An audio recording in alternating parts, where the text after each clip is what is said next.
Hi, my name is Tracy Price, and we had our bathroom redone by Green Bay Remodeling, and we were very happy with the job. Zack came, and we sat down and went over in detail exactly what we wanted done, and I felt that he heard what we had to say. One of my biggest concerns was that the rest of the house would not get messy and dusty, and one of the first things they did was come in and put down double layers of like cardboard flooring so that all the walking wouldn't affect the floor. They zip-locked rooms that might be affected by the dust.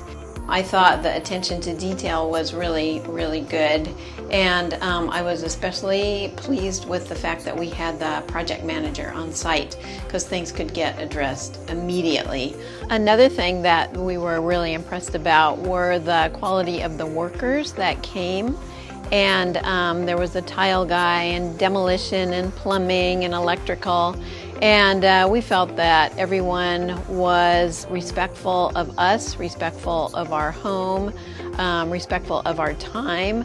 They were all timely, they were all thorough, they all worked hard.